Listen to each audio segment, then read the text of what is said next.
of the magics.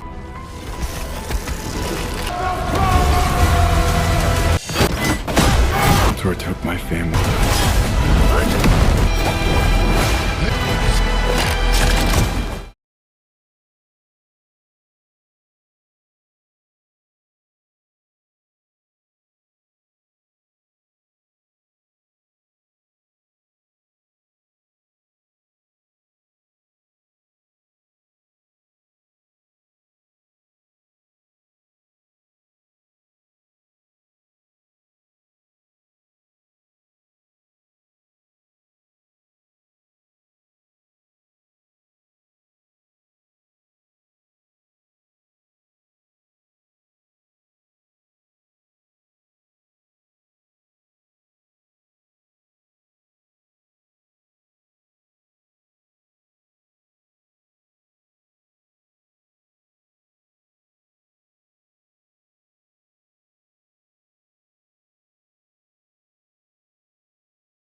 Let's face it, we're all Barbie girls, living in a post-Barbie world.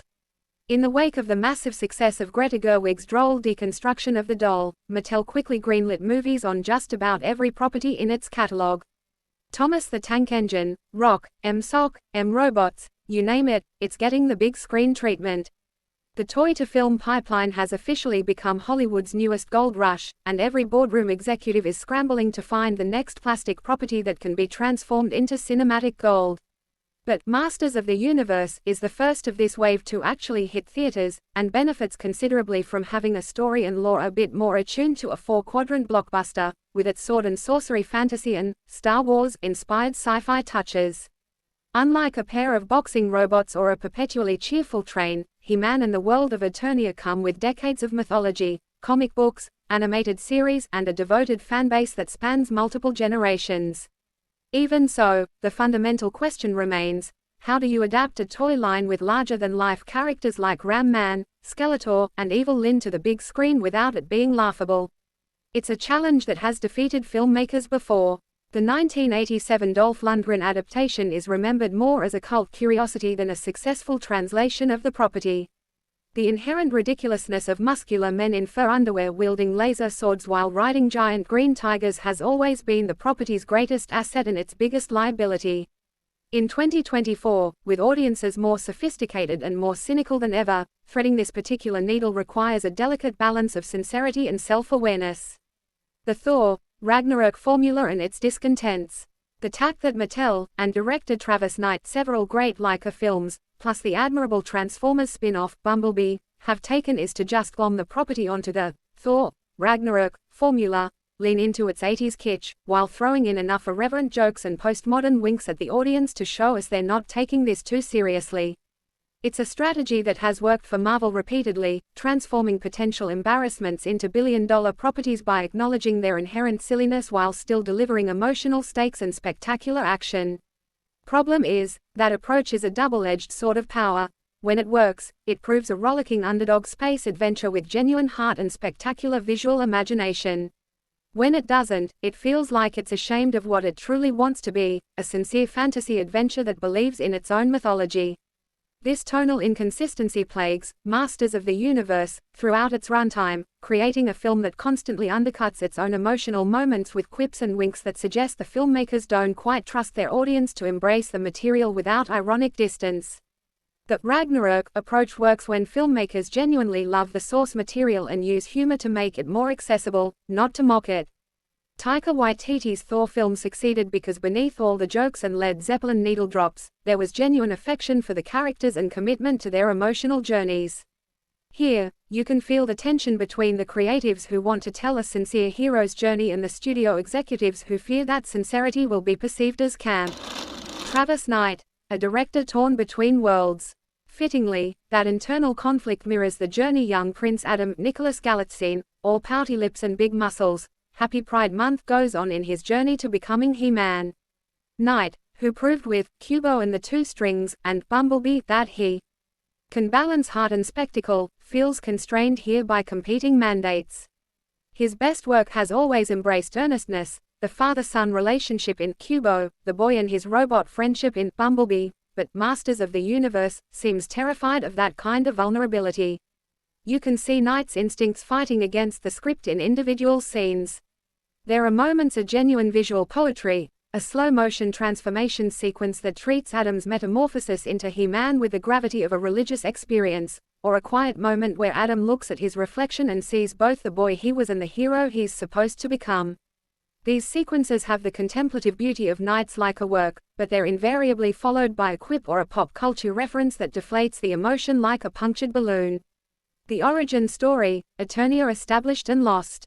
A flashy prologue breezes us through the ins and outs of Eternia, an Asgard-like realm where laser guns coexist with giant talking tigers, as 10-year-old Adam struggles to keep up with the martial demands of his father's man-at-arms Idris Elba, doing his best with underwritten material. The world building here is simultaneously too much and not enough. We're bombarded with names, locations, and concepts without sufficient time to absorb any of them, yet the actual mechanics of how Eternia functions remain frustratingly vague. The visual design of Eternia deserves praise, however. The production design team has created a world that feels genuinely alien while retaining the candy-colored aesthetic of the original toys. Castle Grayskull looms with appropriate menace, a gothic fortress that seems to have been carved from a single mountain. The technology has a pleasingly analog quality, all chunky buttons and visible circuitry that recalls the used future aesthetic of original Star Wars, while maintaining its own identity. But it's also then that the mincing, menacing Skeletor, Jared Leto, in what might be his best performance in years, lays siege to the Capitol, capturing Adam's parents and forcing the royal sorceress Morena Baccarin, radiating mystical authority in her limited screen time, to zap him, along with the much-desired Sword of Power, to planet Earth. The siege sequence itself is a visual spectacle, though edited with the increasingly standard modern blockbuster style that prioritizes flash over spatial coherence. You get the sense that Skeletor has won, that Eternia has fallen, but the actual tactics and stakes of the battle remain unclear. 15 years on Earth, the mundane superhero. Separated from the sword while in transit, Adam spends the next 15 years searching for it, coasting through his menial HR job and the mundanities of life on Earth. This fish-out-of-water setup has potential that the film only occasionally realizes. There are clever touches, Adam's inability to understand workplace politics because he comes from a culture of straightforward warrior codes, or his literal interpretation of corporate jargon that reveals its absurdity. The juxtaposition of a prince from a magical realm working in the most soul-crushing of corporate environments could have been mined for both comedy and pathos. The Earth sequences feel like they belong in a different, potentially more interesting film, a character study about displacement and identity rather than a CGI-heavy blockbuster. We see Adam in his cramped apartment, surrounded by sketches of Eternia he's drawn from memory, a man haunted by a home he can barely remember. Galitzine does solid work in these quieter moments, conveying a fundamental loneliness that no amount of small talk at the water cooler can fill. But soon, he's reunited with the sword, bad guys come looking for it, and his old friend Camila Mendes, bringing more edge and personality than the script probably deserves, brings him back to a ruined Eternia to save the realm and reclaim his legacy. The reunion with Tila provides some of the film's better character moments. There's genuine history between them, a friendship forged in childhood that has been severed by 15 years and dimensional barriers. Mendes plays Tila as a hardened warrior who's survived in occupied Eternia by becoming exactly the kind of fighter Adam never could be, and their contrasting approaches to heroism create productive friction. The aesthetic achievement, embracing the 80s.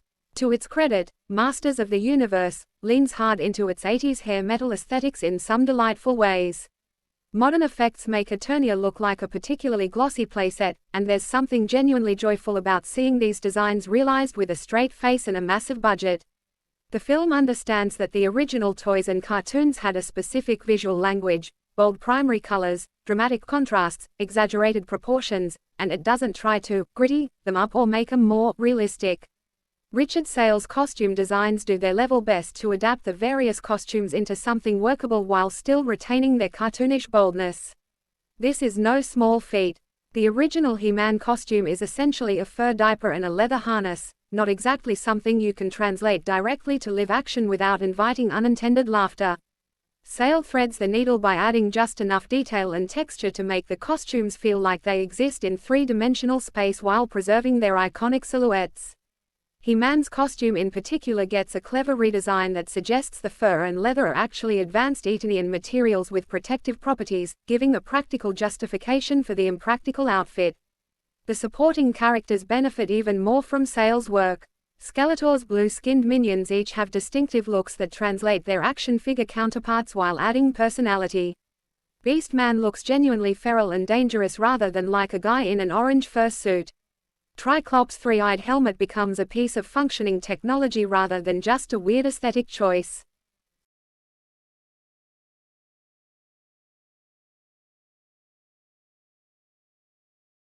Daniel Pemberton's rock guitar-heavy score, some of it credited to Queen's Brian May, Princes of the Universe, even plays over a big climactic battle, keeps the action chugging along and provides genuine musical identity in an era when too many blockbusters have forgettable soundtracks. The decision to embrace the hair metal associations of 80s He-Man is a smart one. This isn't a world that calls for a traditional orchestral score or modern electronic production. Pemberton leans into power chords and shredding solos, creating music that's unapologetically bombastic and energizing. The use of Princes of the Universe during the climactic battle is either inspired or on the nose depending on your tolerance for such things, but there's no denying it works as a crowd pleaser. When He-Man charges into battle with Freddie Mercury wailing about being Princes of the Universe, there's a genuine thrill that comes from the film finally, fully committing to its own ridiculousness. Nicholas Galitzine, a man-child in a barbarian's body. As Adam, Galitzine almost feels like Tom Hanks in Big, a kid who doesn't quite know how to handle the hulking adult body he's found himself in. It's an interesting interpretation of the character, and one that makes narrative sense. This is literally a person who was 10 years old in a prince's body and is now a 30-something in a prince's body, but who spent all the years in between as a regular human trying to blend in. That disconnect between who Adam is internally and what his body suggests he should be capable of is the film's most compelling character concept. The costumes try to hide Galitzine's well-publicized physique in bulky button-downs and oversized hoodies, but it's hard to take his weeniness seriously when we can still see those pecs peeking out. There's an inherent comedy to watching a man who is very obviously physically powerful play someone who thinks of himself as weak and ineffectual. The film wants us to believe Adam is a wimp, but Galitzine looks like he could bench press a car. This creates a strange cognitive dissonance that the film never quite resolves. When he transforms into He-Man, he fills out the loincloth well, sure. The transformation sequences are rendered with impressive visual effects, showing muscles rippling and expanding, hair growing longer and more lustrous, the sort of power channeling energy through Adam's body to unlock his true potential. But the actor feels adrift when next to folks like Elba and Mendez, who know how to calibrate the camp to the appropriate setting. They understand instinctively when to play a line straight and when to give it a little twist of irony. Galitzine, talented as he is, seems uncertain about what movie he's in from scene to scene. Part of the problem may be that Adam genuinely is the least interesting character in his own story. He's defined entirely by his uncertainty and inadequacy, which are fine starting points for a character arc but don't give an actor much to play beyond anxiety and self-doubt. The film needed to give us more glimpses of what Adam is passionate about, what he's good at, what makes him uniquely qualified to be He-Man beyond bloodline and prophecy. Jared Leto's Skeletor, scenery-chewing villainy at its finest. Which brings us to Leto, who, I hate to say it, is incredible in this. The actor's been trying to transition into an A-list movie star for quite some time, with mixed results at best. His method acting antics have become the stuff of legend, and not always in a good way. His performances in Suicide Squad and House of Gucci were widely mocked. But I think roles like this and Blade Runner 2049 bring out his innate diva in ways that actually serve those films well. Even through a meticulously CGI'd skull, the visual effects team has done remarkable work making Leto's performance readable through an entirely digital face. Leto brings out a welcome bitchiness to Skeletor that jives well with his 80s conception as a pure villain. This isn't a Skeletor with a tragic backstory or sympathetic motivations. He's not a misunderstood anti-hero or a victim of circumstances. He's evil because being evil is fun, and Leto plays that with absolute commitment. He purrs with a Tim Curry-like affect and cackles with devilish glee. He tries to get his minions to join him in his evil laughs, getting genuinely annoyed when they can't match his pitch or sustain the cackle long enough. These moments of petty villainy are the film's comedic highlights, infinitely more effective than any of the quippy one-liners the heroes deliver. Leto understands that Skeletor is inherently ridiculous, a skull-faced sorcerer in purple armor, and rather than trying to make him gritty or realistic, he leans all the way into the camp. A late film mind torture sequence places him in various novel contexts you have to see to believe: Skeletor as a 1950s sitcom dad, Skeletor as a game show host, Skeletor as a corporate motivational speaker. It's the kind of sequence that could have been disastrously stupid, but Leto's commitment and Knight's visual inventiveness make it one of the film's most memorable set pieces. You'll cackle all the same, and for once the laughter feels intentional and earned. Leto's performance raises an interesting question: why does the villain get to have all the fun? Why is Skeletor allowed to be unabashedly theatrical and campy while He-Man has to be grounded and relatable? The best superhero films understand that the hero should be just as larger than life as the villain, but Masters of the Universe seems afraid to let He-Man be heroic without undercutting it. The humor problem: jokes without punchlines. If only the rest of the film were as funny as Skeletor. Screenwriter Chris Butler, a fellow Leica colleague of Knight's alongside the Ney brothers who were originally slated to direct an earlier version of the adaptation, and Across the Spider-Verse, David Callahan, strike that late Marvel tone that feels like a comedy without saying anything funny. This is perhaps the film's most consistent and frustrating problem: the rhythm and pacing of humor without actual jokes. So many lines have the inflection of humor, but contain no jokes, so that happened, level remarks that feel like placeholders for gags that never got replaced. Characters make observations about absurd situations without adding any comic perspective. Someone will point out that something weird just happened, another character will agree that it was indeed weird, and then they'll move on. This is the structure of comedy without the substance. So that happened, humor has become a plague on modern blockbusters, a way of acknowledging absurdity without having to actually deal with it or mine it for genuine comedy. It's the screenwriting equivalent of a laugh track, cueing the audience that something funny has occurred without doing the work of actually being funny. Masters of the Universe is absolutely riddled with these moments. Some of it works. I love the touch that everyone's silly names Mechanic, Fisto, Ram Man, Buzz Off are the product of a traumatized 10-year-old who only half remembered his father's army men, like the ignorant middle manager who comes up with nicknames for everyone at the office. This is a genuinely clever bit of meta-commentary that explains one of the franchise's most ridiculous elements while also telling us something about Adam's character. It's the kind of smart adaptation choice that respects the source material while acknowledging its inherent silliness. But for every clever bit like that, there are a dozen scenes of characters making observations without perspective, reacting to things without adding comic value, or delivering what are clearly supposed to be zingers that land with a thud. Kristen Wiig even voices a homicidal BattleBot sidekick here, and her character barely registers. This is Kristen Wiig, one of the most gifted comedic performers of her generation, given a robot character that could be a scene stealer, and the script gives her nothing to work with. The character, Orko reimagined as a spherical murder bot, should be either hilarious or terrifying or ideally both. Instead, it's just there, occasionally spouting one-liners that sound like they were generated by an algorithm trained on Marvel movies. Anonymous action in a CGI haze. As does the action, which feels well staged but anonymous among all the CGI flurry. Knight proved with Bumblebee that he could direct coherent action sequences with clear spatial geography and emotional stakes. That film's junkyard battle remains one of the best action sequences in any Transformers movie precisely because Knight understood that action needs to be about characters, not just spectacle. Here, the action is competent but rarely inspired. There are moments of visual flair, He-Man using the Sword of Power to deflect laser blasts, a chase sequence through the floating markets of Eternia, a zero-gravity fight in the ruins of Castle Grayskull, but they're shot and edited in the standard modern blockbuster style that prioritizes impact over clarity. The over-reliance on CGI doesn't help. While the digital effects are generally high quality, there's a weightlessness to many of the action sequences that comes from knowing that nothing we're seeing is physically present. The actors are clearly performing against green screen, and no amount of digital paint can fully hide that. The original He-Man toys had a tactile quality, a physical presence that came from being actual objects you could hold. The film's digital Eternia has polish and detail, but it doesn't feel like a place that actually exists. The best action sequences are the ones that have clear stakes and character objectives. A mid-film sequence where Adam, still powerless, has to protect civilians from Skeletor's forces works because we understand what he's trying to accomplish and what he stands to lose. A later sequence where He-Man battles a Pride Month and the queer subtext of He-Man. It's funny, really, that Masters of the Universe is coming out smack dab at the start of Pride Month. He-Man has long been cited as an erstwhile gay icon, with his ripped muscles and bondage harness making him look like if Conan the Barbarian was drawn by Tom of Finland. This connection isn't accidental. The original toy design, with its emphasis on exaggerated masculinity and fetishistic accessories, has obvious aesthetic overlap with gay leather culture.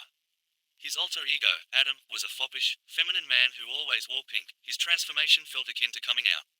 The original cartoon featured a protagonist with a secret identity that, when revealed, allowed him to be his true, powerful self. The resonance with queer experience is obvious, even if it wasn't intentional on the part of the original creators. There are nods to that subtext here. See the way Skeletor purrs about Adam's muscles and his big, shiny, sword, a line reading that leaves absolutely no room for ambiguity about its double meaning, but Knights, Masters of the Universe, is mostly a film about competing masculinities rather than queerness per se. The film seems aware of He-Man's status as a queer icon but unsure what to do with that awareness. There are moments that feel like deliberate nods, the loving detail lavished on He-Man's physique, the emphasis on Adam's sensitivity and difference from traditional masculine heroes, Skeletor's theatrical villainy that reads as very queer-coded. But the film never commits to actually engaging with these themes in a meaningful way. A bolder film might have made the queer subtext into text, or at least explored the ways that Adam's journey mirrors queer experience more explicitly. Instead, we get winks and nods that acknowledge the reading without actually doing anything with it. It's representation as Easter egg rather than as substance. Masculinity in crisis, the film's thematic core. You see, this isn't your father's He-Man. He's modern, sensitive, he's been trained by human resources. He's constantly pummeled with ideas about the kind of strength and dominance a real man should exude, and he struggles to reconcile them with the kind of guy he wants to be. That Masters of the Universe sees fit to challenge those ideas is an interesting wrinkle to the formula and represents the film's most successful thematic through-line.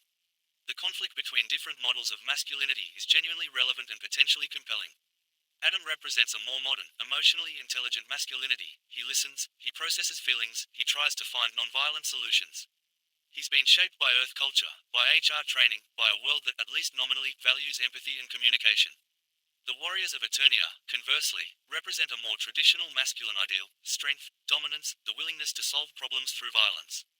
Idris Elba's Man-at-Arms embodies this old-school masculinity, a warrior who respects only power and views Adam's sensitivity as weakness. Their scenes together crackle with the tension between competing worldviews. There's a particularly effective moment where Adam tries to negotiate with an enemy, appealing to shared interests and common ground, and Man-at-Arms dismisses the entire approach as cowardice. Neither is presented as entirely right. Adam's approach doesn't work because some enemies genuinely cannot be reasoned with, but Man-at-Arms' approach has left Eternia in ruins. If only it had actually committed to those wrinkles.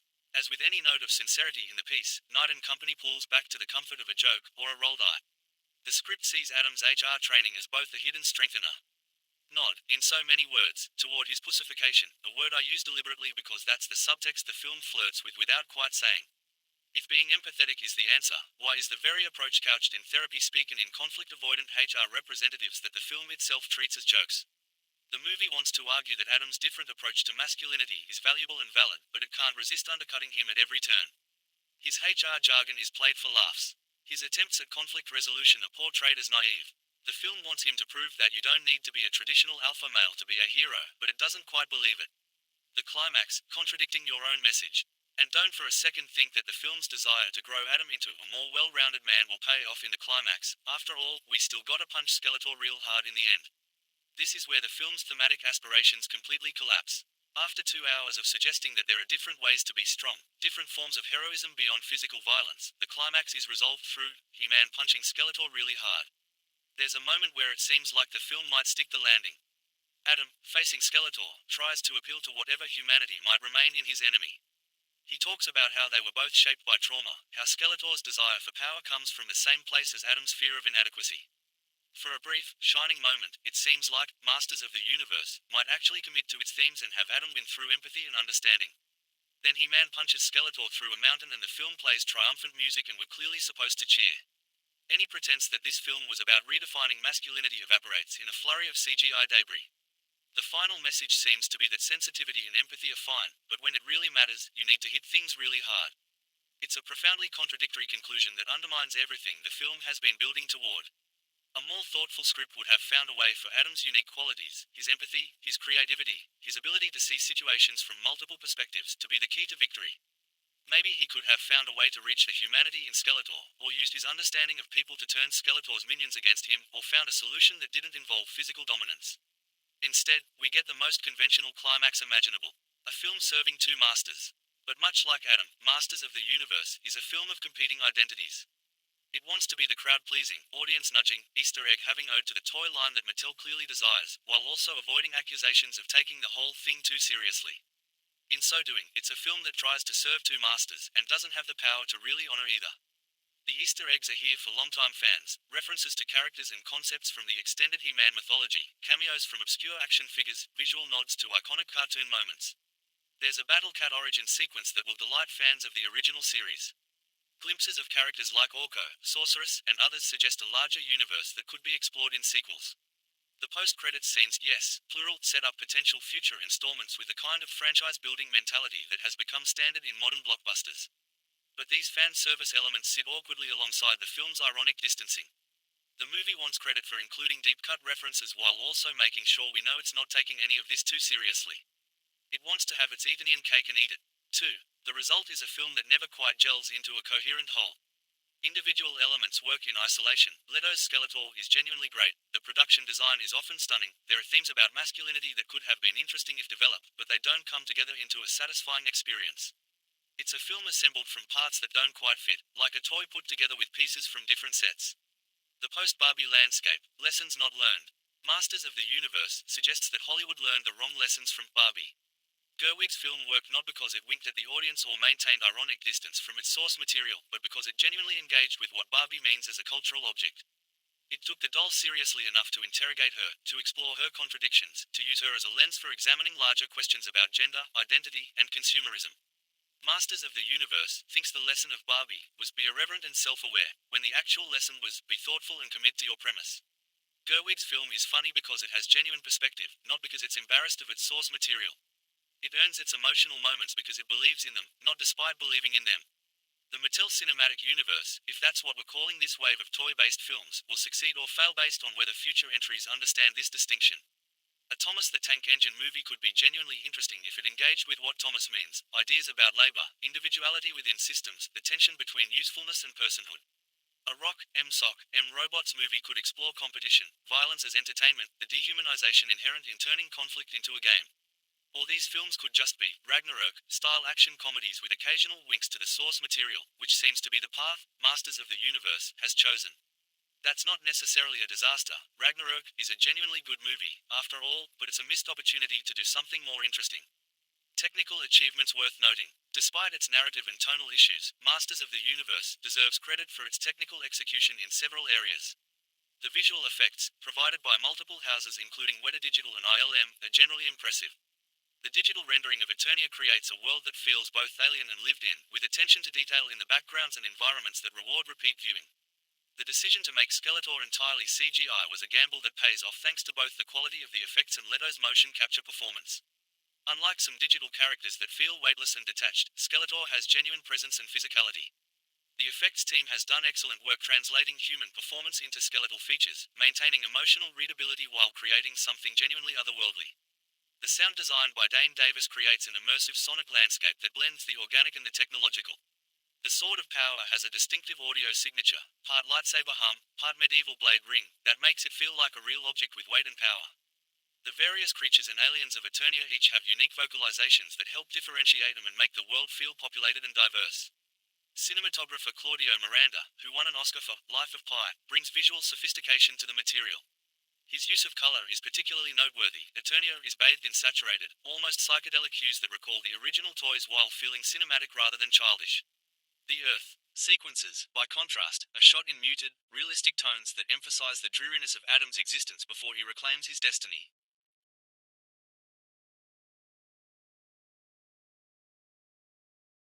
Performance highlights and missed opportunities.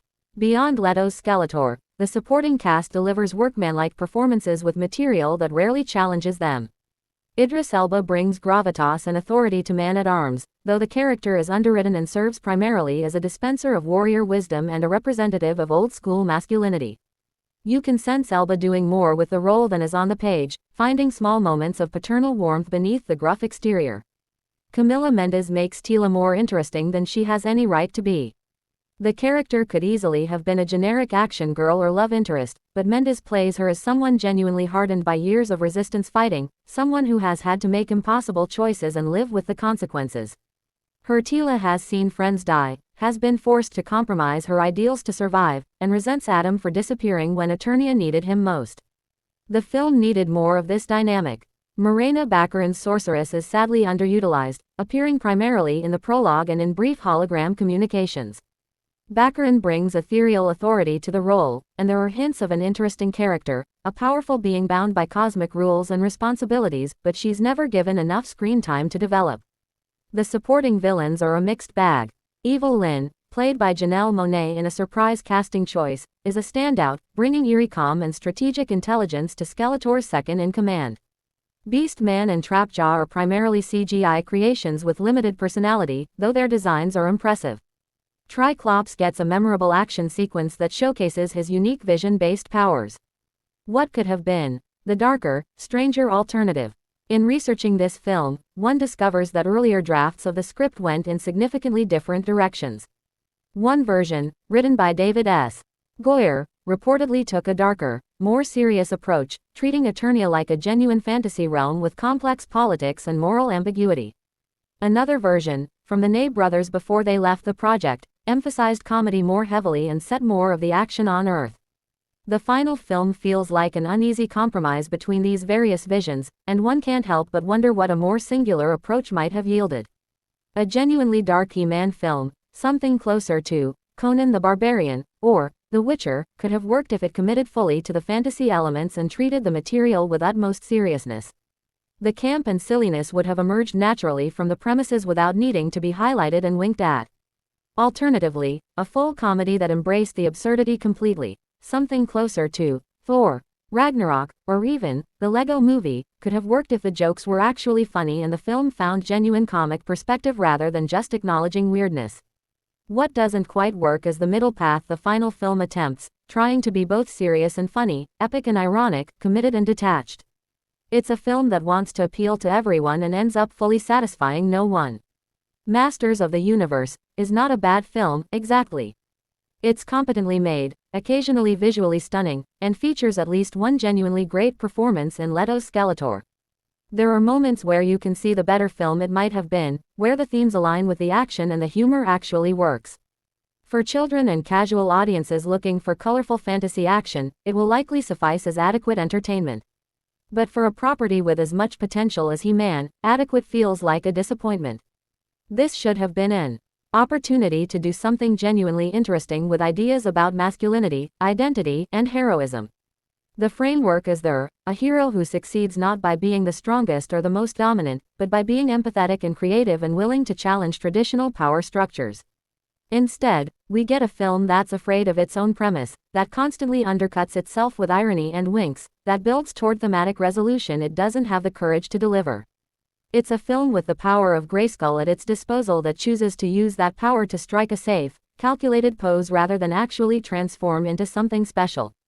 The irony is that He-Man's transformation, from Prince Adam to He-Man, from uncertain boy to powerful hero, is supposed to represent becoming your true self, accessing your full potential without shame or hesitation.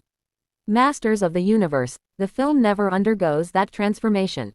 It remains in its uncertain, half-realized state, a prince that never quite becomes a hero.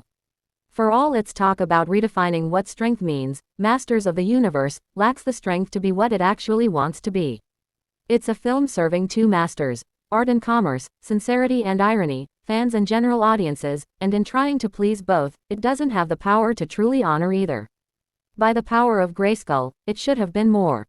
There's a photo of me below, from the mid-1980s, when I was around age 5, standing on the hood of an old Plymouth in the overgrown field behind my childhood home. I'm holding He-Man's shield in one hand and his sword, made of yellow plastic, in the other. Unrelatedly, I'm also wearing an Incredible Hulk shirt in the picture. And I'm grinning with pride because I have thoroughly conquered the jalopy. The vehicle never ran again, probably because I fucking destroyed it with my sword and shield. This memory encapsulates the raw, uncomplicated joy that Masters of the Universe brought to children in the 1980s. There was something primal about the appeal, the weight of that plastic sword in your hand, the satisfaction of bringing it down on imaginary foes or real Plymouth automobiles, the sense that you were channeling genuine power through these cheaply manufactured pieces of molded plastic. The toys didn't need to make sense. The mythology didn't need to be coherent. All that mattered was the immediate, visceral thrill of playing with action figures that looked like they'd wandered off the set of a heavy metal album cover. Around that time, I also had a He-Man birthday cake and a sizable collection of Mattel's Masters of the Universe action figures. They were my first foray into toys of this kind, later replaced by G.I. Joe, Teenage Mutant Ninja Turtles, and X-Men. Each of these franchises offered something different. G.I. Joe had military realism, or the child's version thereof. The Turtles had pizza-eating personality. The X-Men had superhero mythology, but He-Man came first, and first often means formative, even if it doesn't mean best. However, my nostalgia for He-Man remains almost non-existent today, perhaps because, looking back at the material, the mythology remains at once weird and unmemorable. Unlike Star Wars, which built a coherent universe with its own internal logic, or Transformers, which at least had the elegant simplicity of robots that turn into vehicles, Masters of the Universe was a chaotic jumble of fantasy and science fiction elements that never quite gelled. Why does a medieval castle exist on a planet with laser guns? Why do some characters have technological enhancements while others wield swords?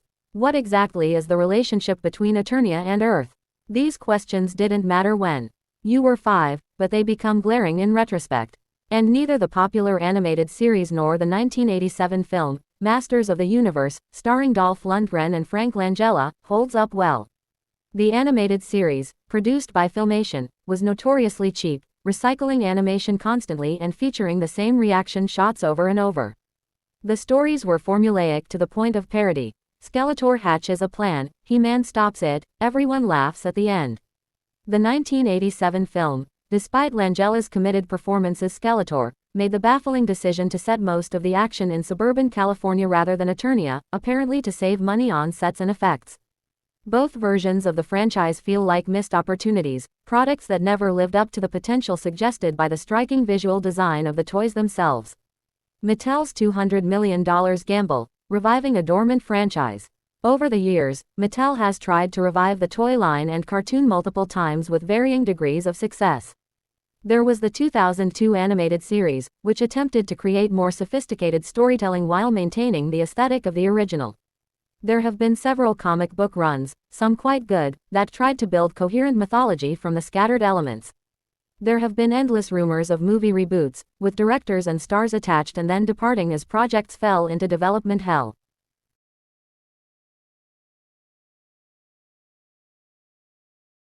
But the company's biggest effort thus far is the new feature from Amazon MGM Studios, which reportedly spent upwards of $200 million on a blockbuster-sized Masters of the Universe. That budget is genuinely staggering for a property that hasn't had a successful theatrical release in nearly 4 decades, a property that many Gen Xers remember fondly but vaguely, and that has minimal recognition among younger audiences. It represents a massive bet that nostalgia can be monetized, that the Mattel brand carries enough weight to justify this investment, and that the success of Greta Gerwig's Barbie can be replicated across the company's portfolio. The budget shows on screen, at least in places.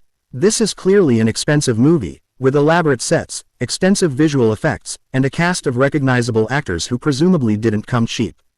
But as countless blockbusters have proven, spending money and spending it wisely are very different things.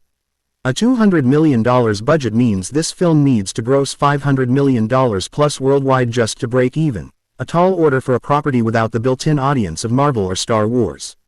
A sausage fest of screenwriters. Too many cooks spoil the sword.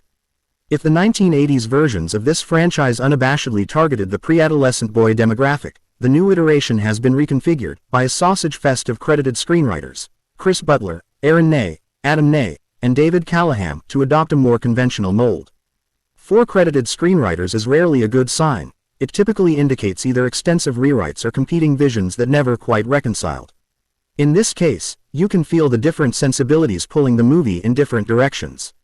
Chris Butler, who wrote and directed the excellent Laika film, Paranorman, brings an interest in outsider characters and emotional authenticity. The Ney brothers, directors of The Lost City, favor lighter, more comedic approaches with heavy emphasis on charm.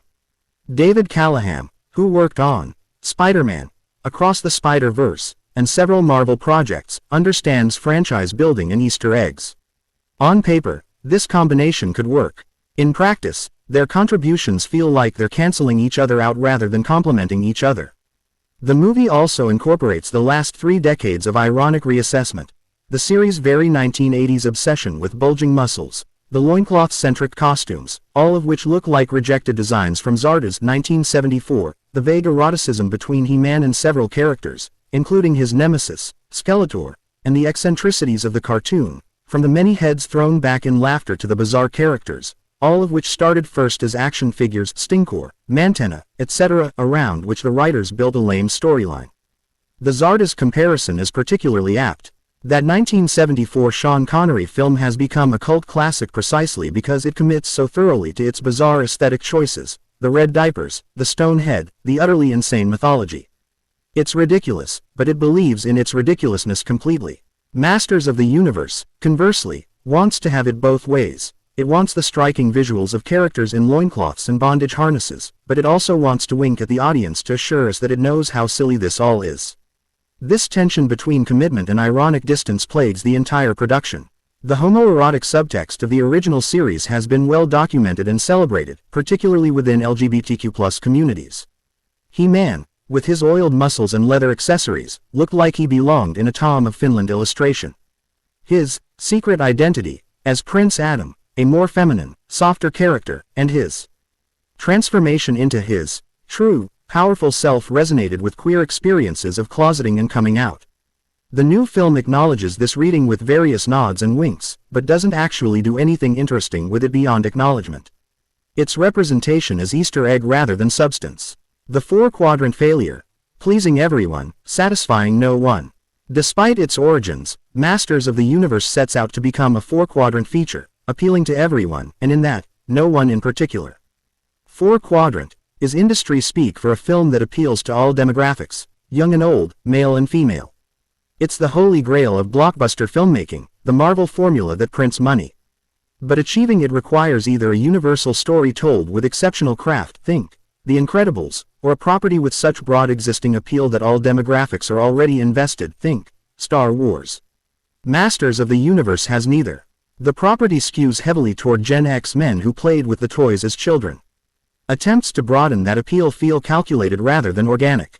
The story is too bloated for little children, with a 142-minute runtime that challenged the attention spans of the kids in my pre-screening, who became restless after an hour. Admittedly, so did I.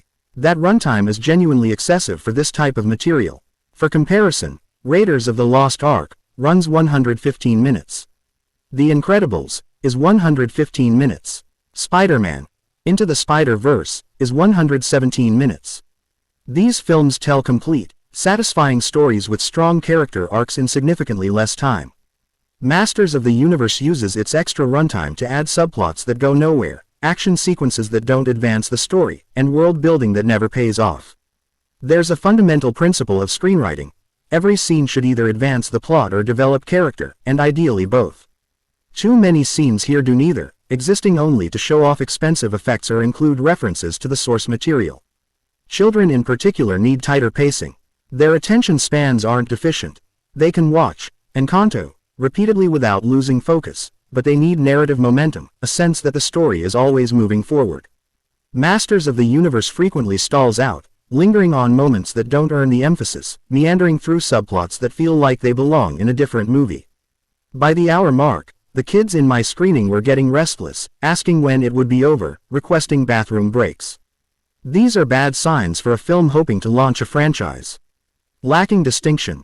The Dungeons & Dragons problem. The material's self-awareness and humor aren't memorable enough to distinguish it from other, better examples in this genre, such as Dungeons & Dragons: Honor Among Thieves 2023, a movie that I enjoy more with each subsequent viewing. This comparison is instructive because both films face similar challenges, adapting beloved but inherently goofy properties for modern audiences, balancing fantasy sincerity with contemporary humor, building worlds with their own internal logic while remaining accessible to newcomers. Dungeons & Dragons succeeded by committing to its world completely while finding humor in character dynamics rather than in mocking the premise. The jokes in that film come from personality conflicts, from subverted expectations, from genuinely clever writing. The film never stops to wink at the audience about how ridiculous it is that these people are fighting dragons or casting spells. It accepts those premises and builds comedy on top of that foundation rather than from undermining it. Masters of the Universe, conversely, constantly reminds us that it knows how silly this all is. Characters make comments about the absurdity of their situation. The film pauses for reactions that signal, "Can you believe this?" It's humor that requires quotation marks, humor that's afraid to commit. And because it won't commit to either sincerity or satire, it achieves neither effectively. It's not funny enough to work as comedy, not earnest enough to work as adventure. And director Travis Knight can't decide whether the audience should take these characters seriously or laugh at their inherent silliness. He attempts both and does neither very well. Knight, who directed the stop-motion masterpiece, Kubo and the Two Strings, and the surprisingly good Bumblebee, has proven he can balance tone effectively. Kubo, in particular, is a master class in blending humor and heartbreak, adventure and emotion. That assurance is largely absent here, suggesting perhaps that studio interference or the troubled script prevented Knight from executing his vision. The result did not rekindle my nostalgia for this chapter of my childhood. It didn't create an exciting new take for audiences of all ages, either. Nostalgia is a tricky thing to monetize. Done well, as in Cobra Kai, or Stranger Things, it offers familiar elements in new contexts, giving adult audiences the warm comfort of recognition while creating something fresh enough to stand on its own merits. Done poorly, it's just reference without relevance, a checklist of "remember this" moments without emotional resonance. Masters of the Universe leans heavily toward the latter. The protracted opening. World building without wonder. A protracted opening establishes the distant realm called Eternia, where sword and sandal heroes stand alongside robots and flying ships with laser guns. The visual design here is impressive in its commitment to the aesthetic of the original toys and cartoon. Eternia looks like Eternia should look. All bright colors and impossible architecture, mystical forests adjacent to technological installations, a world where magic and science exist side by side without explanation or apology.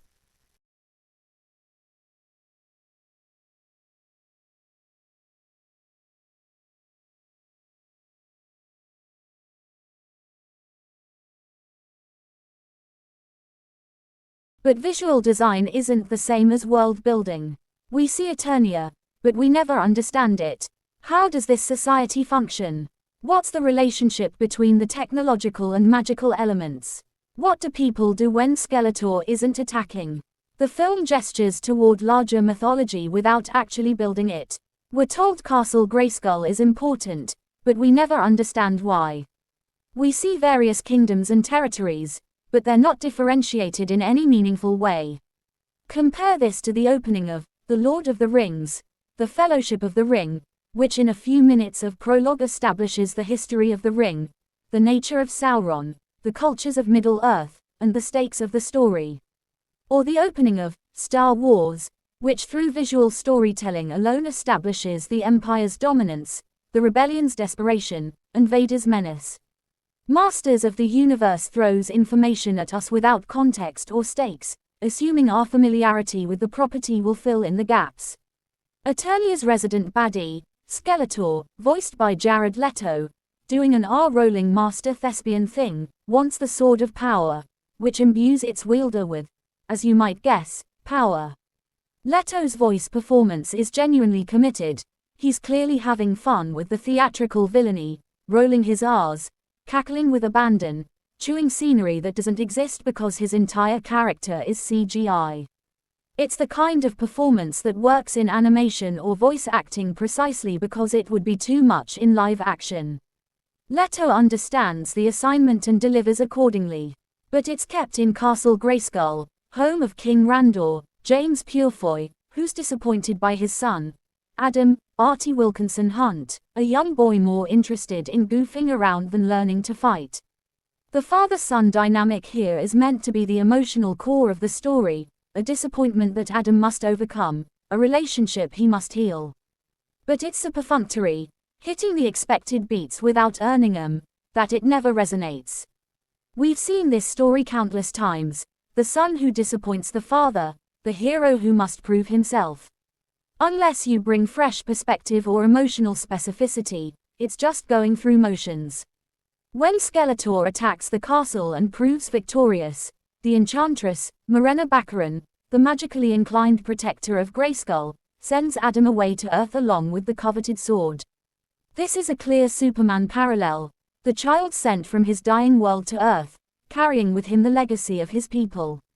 But Superman works because the destruction of Krypton is genuinely tragic, because the Kents provide loving context for Clark's powers, because the myth of the immigrant made good resonates. Here, it's just a plot device to get Adam to Earth. Missing developmental years. The question's never asked. What happens then? Did a couple of farmers adopt him a la Superman? Or did he grow up in the foster system? The writers ignore such practical questions, picking up the story years later, when the adult Adam, now a hulking Nicholas Galitzine, works in corporate human resources. This is one of the film's most frustrating elisions. How did Adam survive on Earth? Who raised him? How did he reconcile memories of Eternia with his mundane existence? Did he think Eternia was a dream? Did he search for the sword? Did he try to find a way home? These aren't trivial questions. They're the substance of character. How Adam spent those intervening years would tell us who he is, what he values, how he's adapted. The film treats it as dead time, unworthy of exploration, but those years are where interesting character development happens. Imagine if Superman skipped directly from baby Kal-El arriving in Smallville to adult Clark working at the Daily Planet, ignoring entirely his childhood with the Kents. You'd lose everything that makes him who he is. The decision to make Adam an HR representative is clearly meant to be both funny and thematically relevant. It's funny because it's so mundane, so far removed from barbarian heroics. It's thematically relevant because HR work supposedly requires empathy and communication skills that contrast with traditional warrior masculinity. But the film never actually explores Adam's work in any detail. We see him in an office, we're told he works in HR, but we never see him exercising those skills or learning those lessons. It's character development as shorthand rather than substance. After Adam finally locates his sword, which was lost when he was transported from Eternia to Earth, he eventually finds his way home with the help of his childhood friend, Camila Mendes, to retake Grayskull from Skeletor. Mendes does what she can with an underwritten role, bringing attitude and energy to a character who's primarily defined by her competence and her loyalty to Adam. Teela deserves to be more than a capable sidekick, and occasionally the film seems to realize this, giving her moments of agency and perspective. But too often she's relegated to supporting Adam's journey rather than having one of her own. Flash Gordon Redux, imitation without innovation. Knight's main source of inspiration, besides the cartoon and earlier movie, seems to be the similarly themed cult classic Flash Gordon, 1980. This is evident in numerous ways, from the visual design to the tonal approach. Flash Gordon, directed by Mike Hodges, is a genuine camp classic, a film that embraces its comic strip origins with a wink but also with genuine affection. It's ridiculous on purpose, theatrical by design, and it works because everyone involved understood the assignment. Masters of the Universe's music features identical sounding Howard Blake-style guitar riffs and, to echo the original songs Queen wrote for Flash Gordon, the production uses Queen's Princes of the Universe on the soundtrack. The use of Queen is both inspired and obvious. Princes of the Universe was written for Highlander, another 1980s property about immortal warriors, and its lyrics about being born to be kings align perfectly with Adam's royal heritage.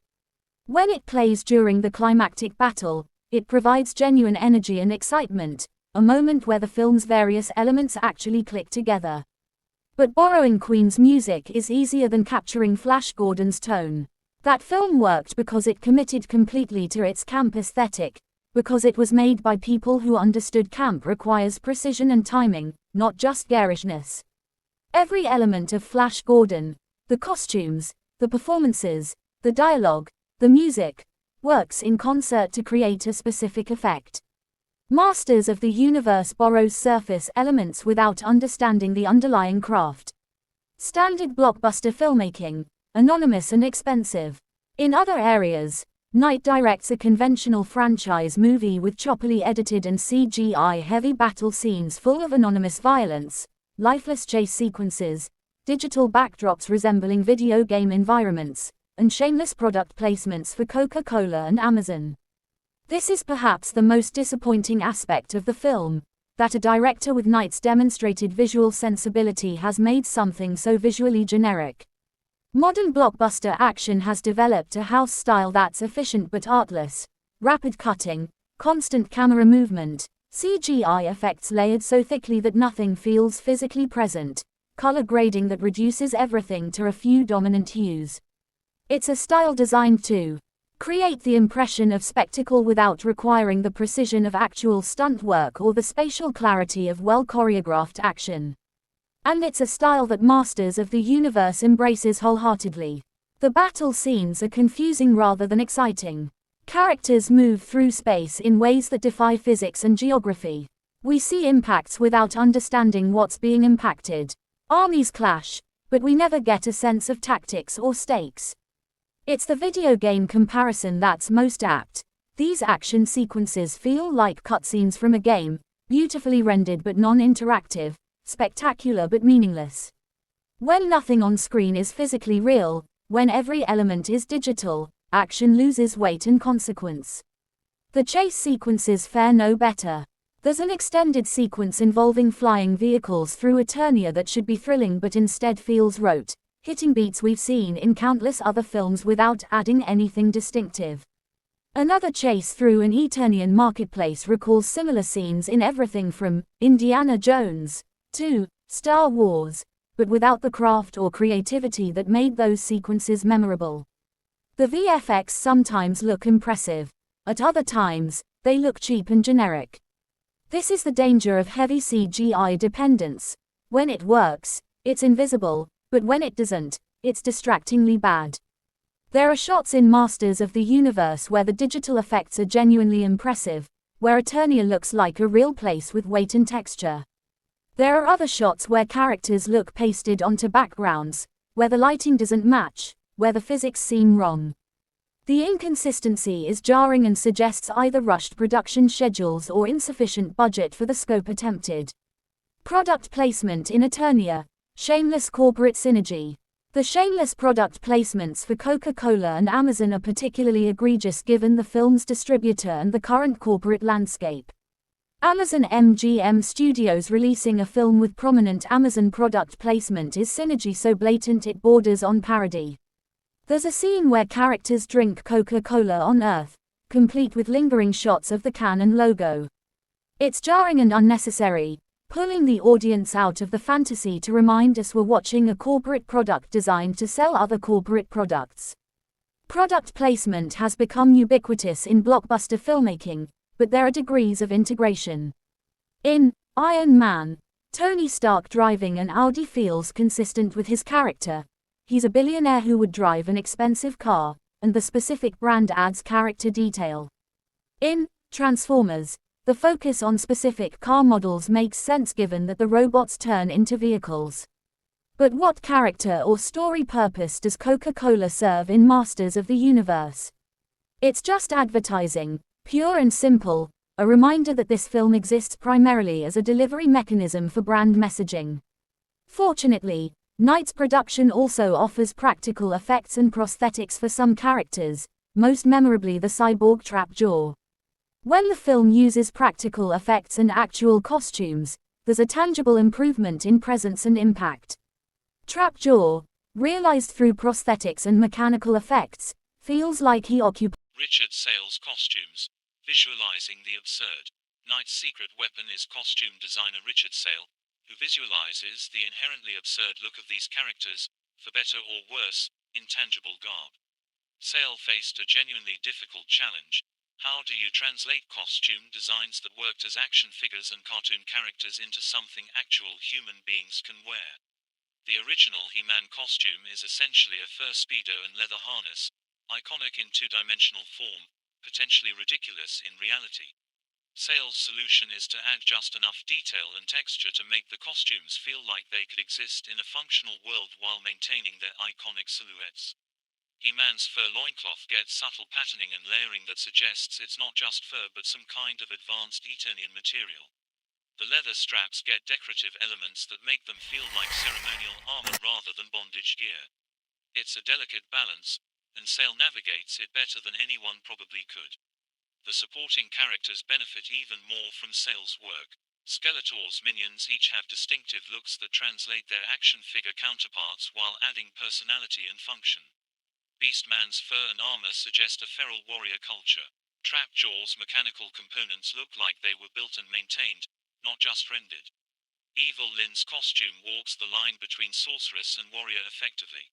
These are costumes that respect the source material while adapting it for live action, and they're among the film's greatest achievements. The actors inhabiting the excellent costumes don't have much to do, though. This is one of the film's recurring problems. It has assembled a talented cast and then given them underwritten characters and forgettable dialogue. Ask yourself why they hired Kristen Wiig to voice Roboto, a bland robot character whose dialogue could have easily been performed by anyone else, or even just replaced with the beeps and boops of a Star Wars droid. When you have Kristen Wiig, one of the most naturally funny performers working today, use her. Give her room to improvise, to add personality, to create a character. Instead, Roboto is a generic robot sidekick, indistinguishable from countless others. Self-awareness without wit, the irony problem. Elsewhere, Masters of the Universe attempts to be self-aware in its irony and sexually suggestive underpinnings. There's a running gag about how practically everyone can't keep their eyes off Adam after he becomes his heroic alter ego, He-Man, given his oiled-up muscles and blonde locks. This acknowledges the homoerotic appeal of the character, the fact that He-Man has been a gay icon for decades. It's the film's way of saying, we know, we see it too, isn't this funny? But acknowledgement isn't the same as exploration or development. The film points at the homoeroticism without actually doing anything with it. It's representation as Easter egg, a wink to knowing audiences that doesn't actually provide representation or meaningful engagement with queer themes. A bolder film would embrace the queer reading of He-Man rather than just nodding toward it. It would explore what it means for Adam's transformation to be about becoming his true self, would examine the relationship between He-Man and Skeletor through that lens, would actually give LGBTQ+ audiences something substantive rather than just acknowledgement. But under Adam's pink shirt, he still looks buff, making his eventual Hulk-like transformation into a muscle-bound barbarian unremarkable. This undermines the entire concept. The transformation from Adam to He-Man is supposed to be dramatic, a revelation of hidden power. But when Adam already looks like a bodybuilder, the transformation loses impact. Nicholas Galitzine is a physically impressive actor. That's clear from his work here and in other films. But casting someone who already looks like a superhero as someone who's supposed to be ordinary creates a cognitive dissonance the film never resolves. The film tries to hide Galitzine's physique with baggy clothes, but it doesn't work. You can still see the muscles, the broad shoulders, the athlete's posture. When he transforms into He-Man, it feels like he's just taking his shirt off rather than undergoing a fundamental change. Compare this to the transformation in The Incredible Hulk, where average-sized Bill Bixby becomes the massive Lou Ferrigno. That's a transformation. Adam to He-Man is just a costume change. Clever details in a sea of mediocrity. Elsewhere, I like the detail of Adam growing up on Earth and forgetting everyone's names on Eternia, so he makes up the names based on their physical characteristics. A man with a big metal hand becomes Fisto, Johannes Haukor Johannesson, and another with a metal head-butting helmet becomes Ram Man, John Zhu Zhang. This is genuinely clever.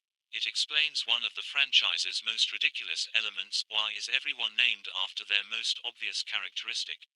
While adding character detail about Adam's displacement and memory, it also creates a running gag that's actually funny. As Adam encounters various characters and they introduce themselves with their actual names, he's confused because he remembers them by his made-up descriptive names. It's a fish-out-of-water joke that works because it's character-based rather than just pointing at something weird and saying, "Isn't this weird?" The writers take advantage of this with veiled dirty jokes about fisting and Ram Man, giving head to Skeletor's goons. That's about as clever as the movie gets. These jokes are juvenile, sure, but they're actual jokes with setups and punchlines, unlike most of the humor in the film. The double entendres land precisely because the film commits to them fully. It sets up the names and then trusts the audience to get the innuendo without explicitly pointing it out. But these moments of actual wit are few and far between, islands of cleverness in a sea of generic blockbuster scripting. For every joke that lands, there are 10 that fall flat, casualties of the committee approach to screenwriting that sands down anything too sharp or distinctive. Skeletor, evil for evil's sake. As for character development, there's almost none. Skeletor, for instance, wants to be bad for the sake of being bad. His motivations are non-existent, resulting in an obvious, uninteresting, and one-dimensional villain. Now, there's nothing inherently wrong with a villain who's evil because he enjoys being evil. Some of cinema's greatest villains have been exactly that. But they need personality, style, memorable dialogue, a clear perspective on the world. Think Hannibal Lecter, the Joker, Hans Gruber, villains who are evil but fascinating, who command the screen through sheer presence and charisma. Skeletor has some of that, largely thanks to Leto's committed voice performance, but the script gives him nothing to do. He wants power. Why? He wants to rule Eternia. To what end? He hates He-Man. For what reason? These questions go unanswered, leaving Skeletor as a functional villain rather than an interesting one. He exists to be defeated, to provide obstacles, to cackle menacingly. But he's not a character with desires and fears and history that explain who he is. The best villain performances overcome weak scripts through sheer force of personality. Leto tries, and occasionally succeeds, but even he can't fully overcome the limitations of a character who's pure function. Skeletor needs a relationship to heroism, to power, to Eternia that gives him specificity. The original cartoon made him a failed sorcerer who sought power to compensate for his failures. Other versions have made him a fallen hero, a tragic figure corrupted by his quest for knowledge. This version makes him a bad guy who wants to be bad. It's the least interesting option. Political correctness versus Reagan-era values. A key series in the conservative, Reagan-era 1980s, The Masters of the Universe cartoon and previous movie valued strength and power, muscles and might. This wasn't subtle. The cartoon's moral lessons frequently centered on the importance of physical fitness, self-discipline, and clear distinctions between good and evil. He-Man was the ultimate power fantasy for young boys, a character who solved problems by being stronger than everyone else, who literally embodied physical might. Today, that message has negative, regressive associations with the political right, which often looks at this period from a fond standpoint. The emphasis on traditional masculinity, on physical dominance, on might makes right solutions to problems has become associated with toxic masculinity and regressive gender politics. Modern audiences, particularly younger audiences, are more skeptical of these values. To avoid alienating any part of their audience, the filmmakers desperately tried to please everyone with a mild progressive commentary to counter the franchise's original themes. Adam's character must learn to be a man, to please his father, King Randor, and his makeshift father figure, man-at-arms Idris Elba, in a chummy reformed drunk role that wastes his considerable talents. But there's also a half-hearted message that Adam, having worked in human resources, knows the value of empathy and emotional intelligence. For a while there, the movie even claims you can't solve every problem with muscles, that is, until He-Man resolves the conflict by pummeling Skeletor with his fists. This is the film's ultimate contradiction and betrayal of its own themes. It spends 2 hours suggesting that traditional masculinity is outdated, that empathy and communication are more valuable than physical strength, that Adam's HR training makes him a better hero. Then the climax completely abandons these themes in favor of exactly the kind of might makes right resolution the film supposedly critiques. The movie's message is ultimately non-existent. It gestures toward progressive values without committing to them, maintains traditional action hero beats while half-heartedly questioning them, tries to have it both ways and succeeds at neither. The committee making this movie has carefully avoided any line in the sand worldview, all in an attempt to manufacture a box office hit that will please everyone and offend no one. The problem of perspective, a film afraid to stand for something. That's exactly the problem with Masters of the Universe. It's so afraid to have a perspective or be about something that nothing on screen has an impact. Every movie makes choices about what it values, what it believes, what worldview it presents. Even the most commercial blockbusters take positions. The Marvel films celebrate heroism and self-sacrifice. The Fast and Furious movies value family and loyalty. The Mission Impossible films explore duty and trust. These aren't deep philosophical statements, but they're perspectives, consistent values that give the stories shape and meaning. Masters of the Universe has no perspective. It wants to celebrate traditional masculinity and critique it. It wants to embrace the source material and mock it. It wants to be serious and silly.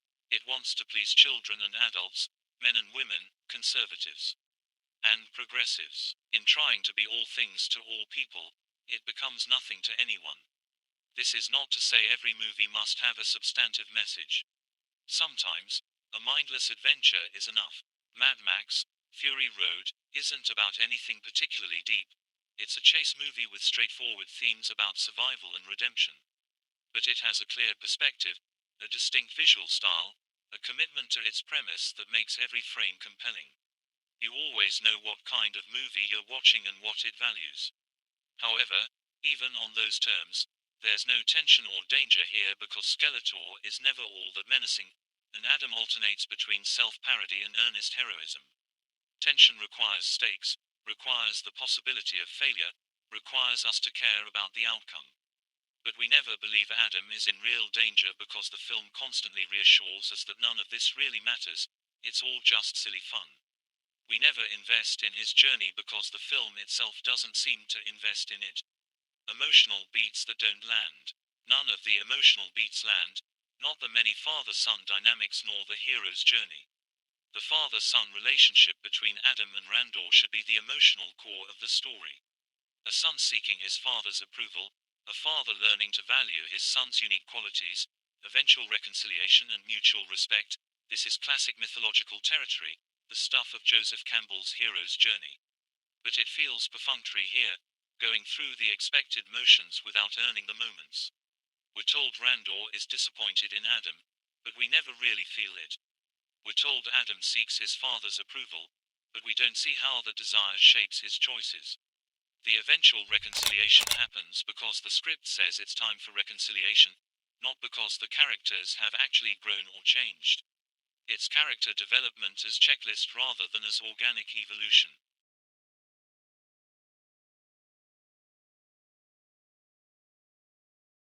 The relationship between Adam and Man-at-Arms should provide an alternative father figure, a mentor who can guide Adam toward becoming a hero. Idris Elba certainly has the presence for such a role. He is naturally commanding, authoritative, capable of conveying both strength and warmth. But the script gives him little to work with.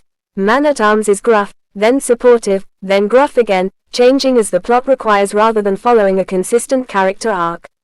Failed tonal balancing act. And the production's competing tones, from its intentional camp to its sword-swinging adventure, lack the balance of wit and scope that Dungeons & Dragons, Honor Among Thieves so delightfully captured. That film succeeded precisely where Masters of the Universe fails. It found a consistent tone that honored the source material while making it accessible and entertaining. It was funny without being mocking, adventurous without being self-serious, heartfelt without being saccharine. The key difference is commitment. Dungeons & Dragons committed to its world completely, accepting the premise of magic and dragons and adventure without constantly winking at the audience. The humor came from character dynamics and clever writing, not from pointing at the premise and saying, "Isn't this ridiculous?" It trusted the audience to engage with fantasy sincerely, and that trust was rewarded. Masters of the Universe doesn't trust its audience or its premise. It's constantly hedging, constantly providing escape routes for viewers who might think this is all too silly. It offers ironic distance as a comfort blanket rather than genuine engagement. And in doing so, it sacrifices the very thing that makes fantasy worth doing, the opportunity to believe in something larger than everyday reality, even if just for 2 hours. For much of the runtime, I felt bored and, aside from a few chuckles at the childish humor, disengaged from everything happening. Boredom is perhaps the worst sin a blockbuster action movie can commit. Confusion, offense, even active dislike, these at least provoke reaction. But boredom suggests complete failure to engage, an inability to make the audience care about what's happening on screen. When you're checking your watch during a movie with this much spectacle, something has gone fundamentally wrong. Roboto's accidental wisdom. Perhaps Roboto describes the movie best when referring to life as a series of absurdities leading to infinite nothingness. It's meant to be a throwaway joke, a moment of robotic nihilism that contrasts with the heroic optimism of our protagonists. But it inadvertently describes the film itself, a series of absurdities, expensive action sequences, costume changes, plot reversals, that lead to infinite nothingness, no lasting impact, no memorable moments, no reason to revisit or recommend. The line also highlights another missed opportunity. A robot character providing deadpan philosophical commentary could have been genuinely funny and interesting, a source of comic relief that also adds thematic depth. Imagine if Roboto had been developed as an actual character rather than just a functional sidekick, a machine trying to understand heroism and humanity, providing observations that are both humorous and insightful. That's what Kristen Wiig could have brought to the role if the script had given her anything to work with. In the end, Masters of the Universe represents everything wrong with modern franchise filmmaking: enormous budgets deployed in service of nothing, talented casts wasted on underwritten characters, expensive effects creating spectacle without meaning, scripts written by committee that sand down anything distinctive or challenging. It's a film engineered to succeed commercially that forgot to be good cinematically. For someone who stood on the hood of a Plymouth at age 5, wielding a plastic sword and believing in the power of Grayskull, this film should have been either a delightful nostalgia trip or an exciting reimagining. It's neither. It's a reminder that the toys were great because children's imaginations made them great, and no amount of CGI or celebrity casting can replicate that magic. The $200 million budget shows on screen as expensive emptiness. Every dollar is visible in the elaborate sets, the extensive effects, the big-name cast. But none of that money bought personality, perspective, or purpose. This is a film that costs more than most people will earn in their lifetimes, that has less to say than a 5-minute cartoon episode designed to sell toys. For a property called Masters of the Universe, this film masters nothing, not tone, not pacing, not character, not theme. It's competent in the most damning sense of that word, professionally made but artistically bankrupt, expensive but cheap. It will likely make some money on the strength of the Mattel brand and the nostalgia factor, possibly enough to justify sequels. But it won't inspire anyone to stand on a car hood wielding a sword, won't create memories that last decades, won't be anyone's formative adventure. There are two Skeletors living along the backroads of our pop culture landscape. The first is the original Saturday morning cartoon villain that many Gen Xers and some elder millennials remember fondly. He sneers, schemes, and otherwise slinks his way through one 30-minute Masters of the Universe adventure after another wherein, invariably, He-Man kicks his ass. This Skeletor was a fixture of 1980s childhood, appearing on television screens every Saturday morning between sugary cereal commercials and PSAs about not doing drugs. He was uncomplicated villainy personified, a skull-faced sorcerer who wanted power and was willing to do anything to get it, but who always lost in the end, teaching children that good triumphs over evil. The other is an internet creation spawned by those same viewers decades later. This guy is funnier, more acerbic, and basically a chaos agent snarking about whatever daily indignity his creator wants to complain about. He's both supervillain and meme.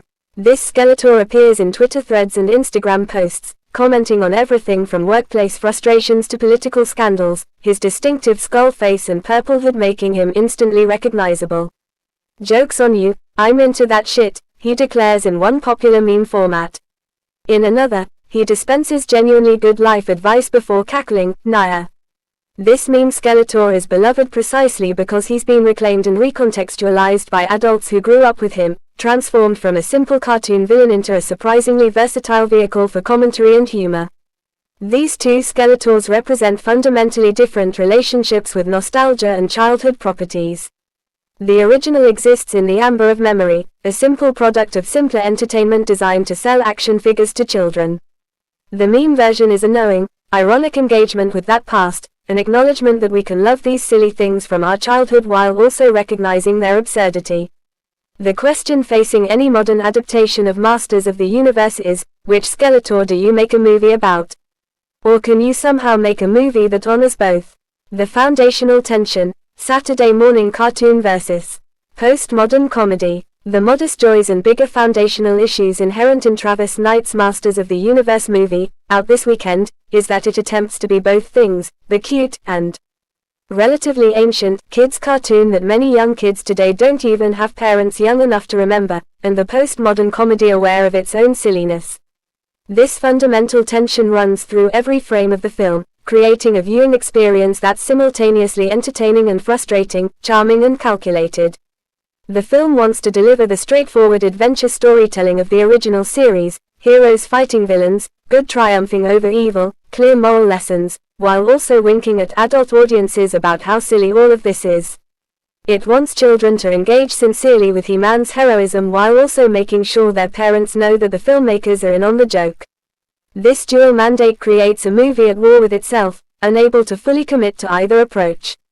And whether you like him or not, Jared Leto gets the assignment brilliantly with Skeletor, who alongside Alison Brie's mischievous evil Lynn Sorceress, steals much of the movie. Leto has been a controversial figure in recent years, with his method acting approach and eccentric public persona generating as much mockery as admiration. His performances in Suicide Squad and House of Gucci were widely criticized. But here, freed from the constraints of playing a human character and allowed to go fully theatrical, Leto delivers exactly what the role requires.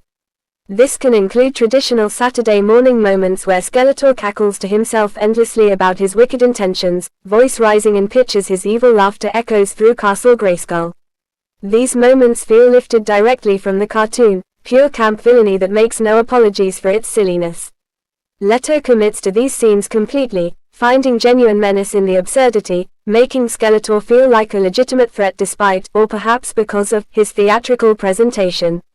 Or another sequence where the flamboyant fiend, all telegraphed by Leto's physical gestures, his face is a prosthetic skull, enters the memories and mind of our hero Prince Adam, Nicholas Galitzine. Together they wind up back at Adam's Hour office on Earth where Skeletor drinks coffee and smirks about performance evaluations. This sequence exemplifies the film's postmodern approach, placing a fantastical villain in a mundane corporate setting and mining the contrast for comedy. Skeletor commenting on the quality of office coffee, examining Adam's employee file, making snide remarks about quarterly reviews, it's absurdist humor that works precisely because Leto plays it with complete sincerity. Threading the tonal needle, when it works. The Skeletor portion of Masters of the Universe threads this bizarre tonal needle unexpectedly well. The character functions as both genuine villain and comic relief, both sincere threat and ironic commentary. In Skeletor's scenes, the film achieves the balance it struggles to find elsewhere. He can be menacing in one moment, torturing prisoners, destroying resistance fighters, consolidating his control over Eternia, and then absurdly funny in the next, complaining about his minions' incompetence or getting genuinely offended when his evil schemes aren't properly appreciated. Leto understands that playing both versions of Skeletor simultaneously requires commitment rather than hedging. He doesn't wink at the camera or signal to the audience that he's above this material. Instead, he plays every moment as if it's the most important thing in the world to Skeletor, whether that's conquering Eternia or getting the perfect coffee-to-cream ratio. This total commitment is what makes the character work. He's ridiculous and threatening, funny and frightening, often within the same scene. Alison Brie's Evil Lyn is similarly successful, though in a different register. Where Skeletor is bombastic and theatrical, Evil Lyn is coolly amused, treating the entire adventure like an entertaining game. Brie brings a sardonic wit to the role, delivering her lines with just enough arch humor to signal that she's having fun without breaking the reality of the character.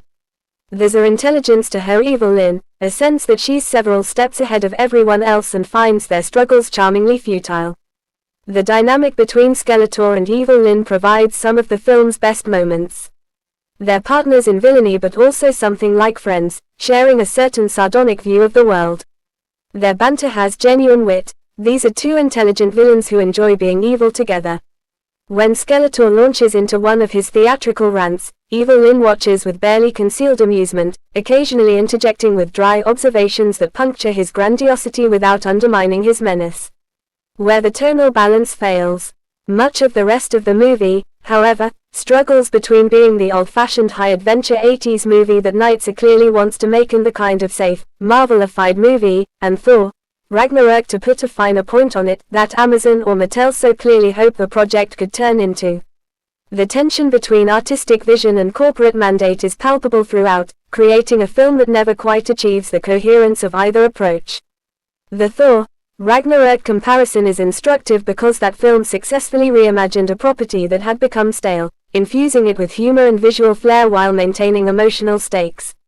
Director Taika Waititi understood that comedy works best when characters take their situations seriously even if the audience is invited to see the absurdity. Thor doesn't wink at the camera about how ridiculous his adventures are, he's genuinely invested in them, and the humor comes from his sincere reactions to increasingly bizarre situations. Masters of the Universe tries to replicate this formula but misunderstands what made it work. Too often, characters step outside their reality to comment on it, delivering metatextual observations that break the fantasy.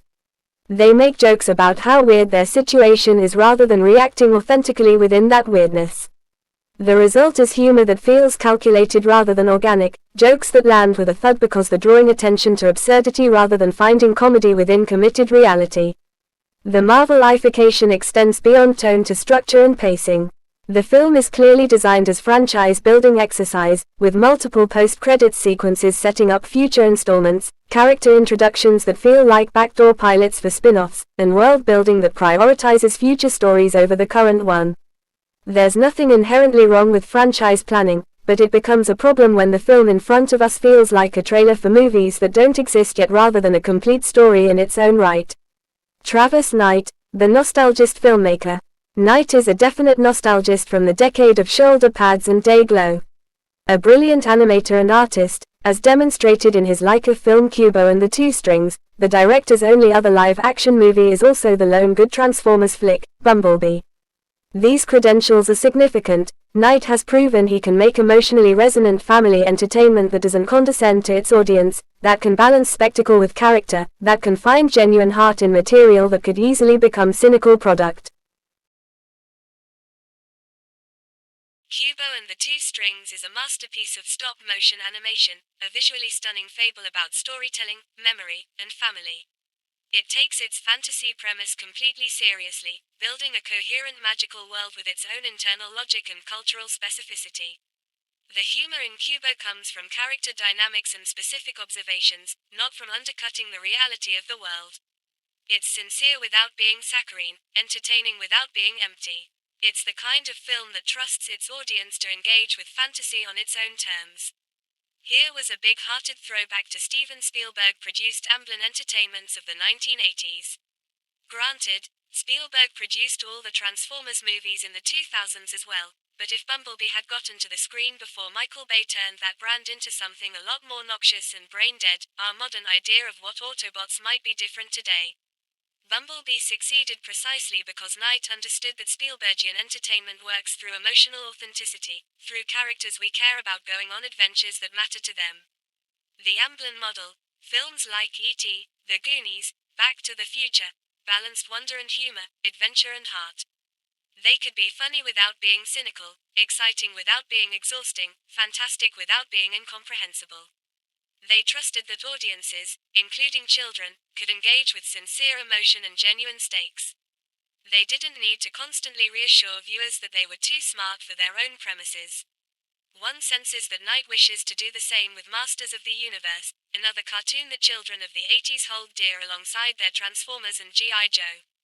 The ambition is evident in the film's best sequences, moments where the wonder and adventure take precedence over the winking irony, where the characters are allowed to be heroic without qualification or apology. When the film trusts its premise, when it lets the fantasy be fantastic, it approaches the Amblin magic Knight is clearly chasing. The Barbie problem: not all toys are created equal. Toymaker Mattel likewise sees some overlap between a modern He-Man movie and their last plastic-to-screen transfer, Barbie. As with that Greta Gerwig-directed unicorn from 3 years ago, Masters of the Universe, 2026, is rife with postmodern winks, nudges, and allusions to He-Man and Skeletor's place in the real world, and how adults have grappled with their legacies as they've aged out of playing with dolls but not the need for the simple joy such distractions once brought. Barbie's massive success, over $1.4 billion worldwide, obviously inspired Mattel to greenlight movies based on virtually every property in their catalog. But the lesson Mattel seems to have learned from Barbie is the wrong one. They saw the metatextual humor, the knowing references, the commentary on gender and identity, and decided that's the formula for success. What they missed is that Barbie worked because Greta Gerwig genuinely engaged with what Barbie means as a cultural object, because the film had a specific perspective and committed to it fully. Barbie succeeded not because it winked at the audience about how silly the doll is, but because it took seriously the questions about femininity, identity, and aspiration that Barbie represents. The humor in that film comes from genuine observation and clever writing, not from simply pointing at absurdity. The emotional beats land because the film earns them, because it builds characters we care about within its candy-colored world.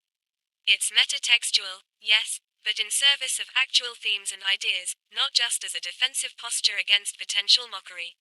Yet the issue for Masters of the Universe is that He-Man is not Barbie, a brand that's importance spans many generations, and to this day is somewhat ingrained in how young girls process femininity. Barbie has been a constant presence in toy aisles since 1959, evolving with changing attitudes about women's roles and representation. Multiple generations have played with Barbie, each bringing their own context and concerns to the doll. She's been astronaut and president, doctor and teacher, representing evolving aspirations. Her cultural footprint is enormous and multi-generational. He-Man belongs to more or less to one era of children who were all in elementary school when Ronald Reagan was president and Maggie Thatcher prime minister. The Masters of the Universe toy line launched in 1982 and was a cultural phenomenon for roughly 5 years before fading. Unlike Barbie, He-Man never successfully jumped generations. Attempts to revive the brand in the 2000s found limited success. For anyone under 35, He-Man is at best a vague cultural reference, something they might know from memes or their parents' nostalgia but not from direct experience. And in attempting to make Masters of the Universe a self-aware, endlessly metatextual tome about growing old enough to understand the artifice of gender roles, I'm not sure the filmmakers left enough there for modern kids to understand why the dad, or his older brother, was so into He-Man in the first place. The film is so busy commenting on He-Man, deconstructing He-Man, winking about He-Man, that it never actually makes a compelling case for why He-Man matters or should matter to a new generation. When nostalgia works, the visual and musical accomplishments. The thing is that Knight wants to make the classic, old-fashioned He-Man movie, and he does in large swaths of Masters of the Universe. The film's Eternia is introduced with a gloriously synth-heavy score by Daniel Pemberton, and this musical choice immediately establishes the 1980s aesthetic the film is chasing. Pemberton, who previously scored films like Spider-Man, Into the Spider-Verse, and The Trial of the Chicago 7, understands that music can transport audiences to a specific time and place. The synthesizer work here recalls Vince DiCola's Transformers, the movie, score, Basil Poldaros's Conan the Barbarian, and other iconic 1980s fantasy soundtracks. The score is genuinely one of the film's greatest assets, providing emotional weight and tonal consistency that the script sometimes lacks. When the visuals and dialogue are undercutting the adventure, Pemberton's music insists that we take this seriously, that this matters. The main theme is legitimately rousing, the kind of heroic fanfare that makes you want to stand up and cheer. The action cues have driving rhythm and memorable motifs. The quieter moments get appropriately ethereal, mysterious scores that suggest the magic underlying this world. And while much of this fictional land is clearly designed in computers, proudly gaudy sets and props are also on grand display in the homeland of young Prince Adam. Artie Wilkinson hunt as a kiddo. The production design has the simplicity of a child's idea of castles and courts, armors and warriors. This is a crucial choice. Rather than trying to make Eternia realistic or gritty, the design embraces the toyetic nature of the source material. Castle Grayskull looks like an elaborate playset. The various vehicles and weapons have the chunky, colorful design of action figure accessories. The costumes are bright and form-fitting, impractical but iconic. In brief flashes, the film even evokes something akin to the Never-Ending Story, but with a lot more budget and digital trickery. The Never-Ending Story comparison is high praise. That 1984 film created a fully realized fantasy world that felt both alien and emotionally authentic, that could be silly and sincere, that trusted children to engage with complex themes of imagination, loss, and responsibility. When Masters of the Universe approaches that level of committed world building, when it lets Eternia be strange and wonderful without apology, it achieves something special. The practical effects and physical sets ground the digital spectacle in tangible reality. You can feel the weight of the armor, the texture of the stone walls, the presence of the props.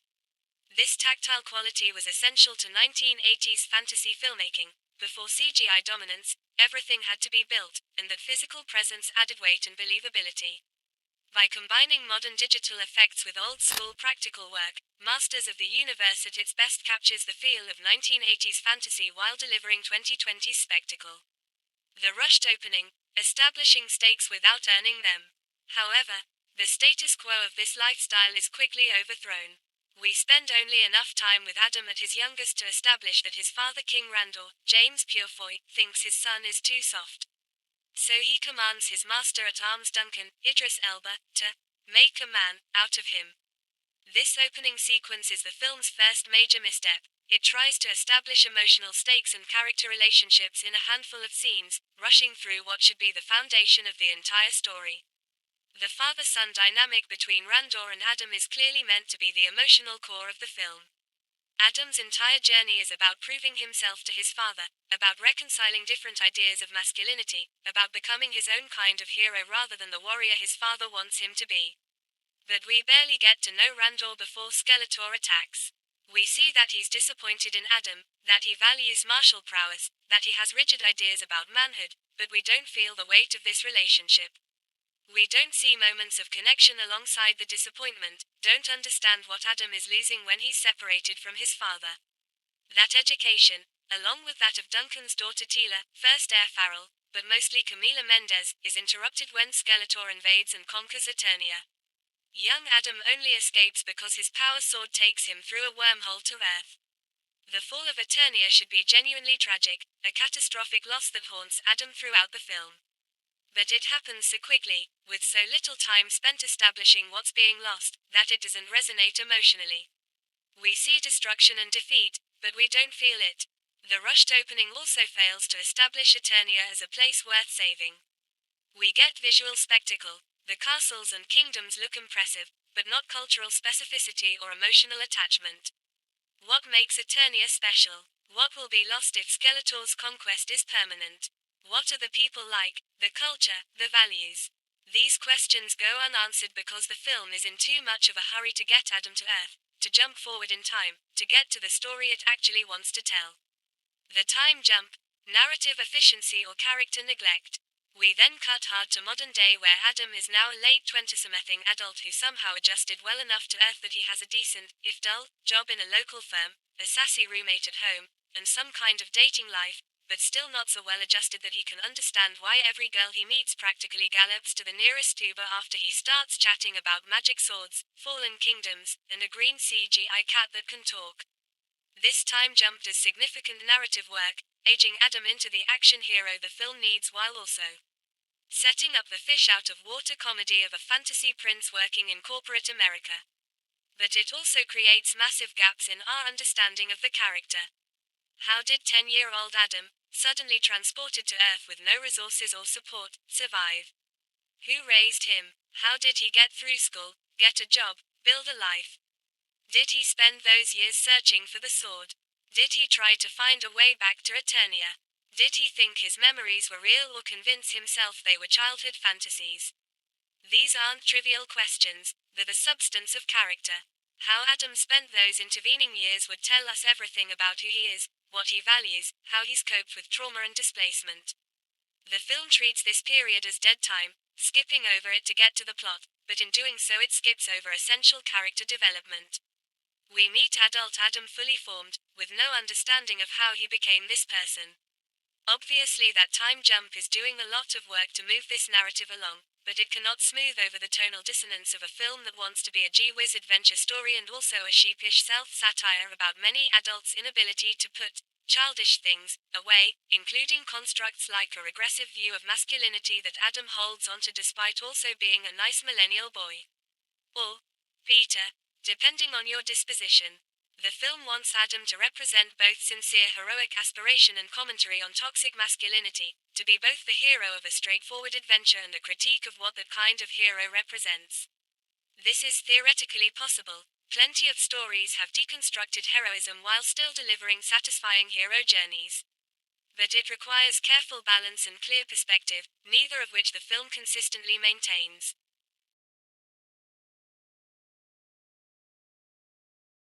The masculinity question, interesting theme, muddled execution. Such discrepancies follow the rest of the movie, even as it quickly pivots back to Eternia after Menda's all-grown-up Tila finds Adam and brings him back to his homeworld where he will embrace the power of Grayskull, in all its beefy, well-oiled, and tiny loin-clothed glory. Together these former childhood besties will lead an uprising against Skeletor.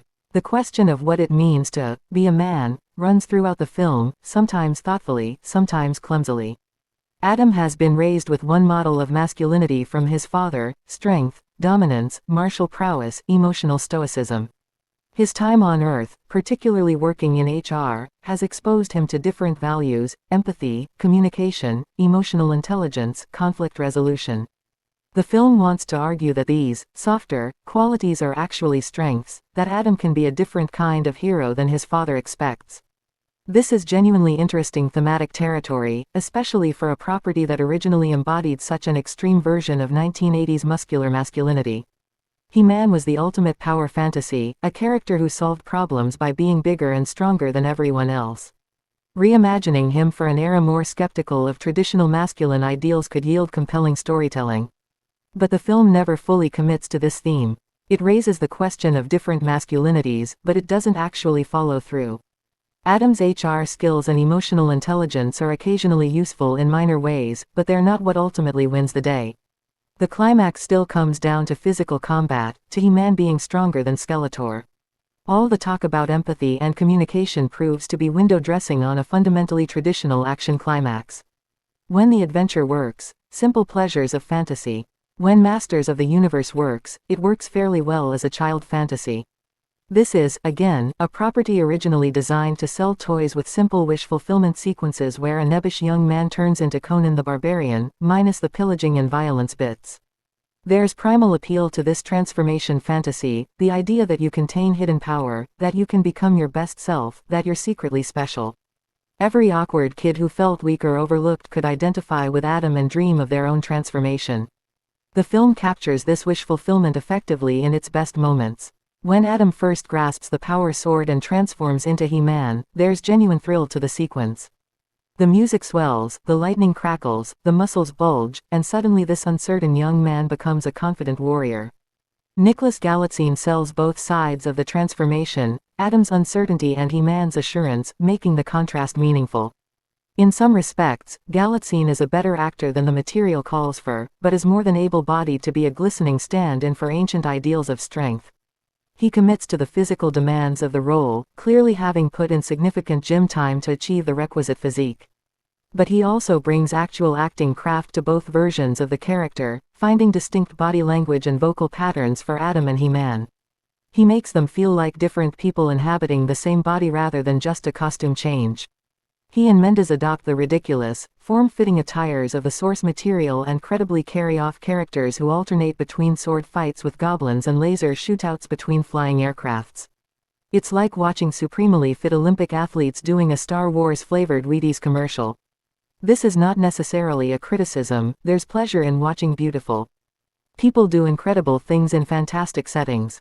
The film delivers spectacle effectively, creating action sequences that are visually coherent and appropriately exciting. Camila Mendes brings real personality to Teela, making her more than just a sidekick or love interest. Her Teela is a hardened warrior who's survived years of occupation and resistance fighting. She's tougher than Adam in many ways, more practical and less sentimental. Mendes gives her a slight edge, a wariness born of hard experience. The chemistry between Mendes and Galitzine is genuine, making their reunion feel like the reconnection of old friends who've both changed but still recognize something essential in each other. The villains steal the show, when camp works. Truthfully, though, the villains have more fun. I've already mentioned Leto's preening, a feat Skeletor, but Bree is delightful in her own right as a cooing and condescending sorceress who on a certain level feels like another hat her community character Annie Edison would wear while entering the Dreamtorium. This community reference is particularly apt. Bree understands comedy born of total commitment to absurd premises. Annie Edison's intensity about trivial matters was funny precisely because Bree played it with complete sincerity. She brings the same energy to Evil Lynn. Bree's Evil Lynn is having the time of her life being evil. She purrs her dialogue, she smirks at heroic declarations, she clearly views the entire conflict as entertaining sport. There's intelligence to her villainy, she's not just following Skeletor's orders but actively strategizing, anticipating the hero's moves, finding elegant solutions to obstacles. She's competent in ways that make her genuinely threatening while also being immensely entertaining to watch. The dynamic between Skeletor and Evil Lynn suggests a long partnership, a comfortable working relationship between two professionals who happen to be in the villainy business. They anticipate each other's thoughts, finish each other's sentences, work in practiced coordination. When Skeletor goes off on one of his theatrical rants, Evil Lynn waits patiently with an amused expression, occasionally interjecting with a dry observation. When Evil Lynn is executing a plan, Skeletor trusts her competence while still managing to make it about himself. The supporting villains are less developed but still entertaining. The various beastmen and technological terrors that make up Skeletor's forces have distinctive designs and personalities. They're not just faceless minions but characters with their own quirks and dynamics.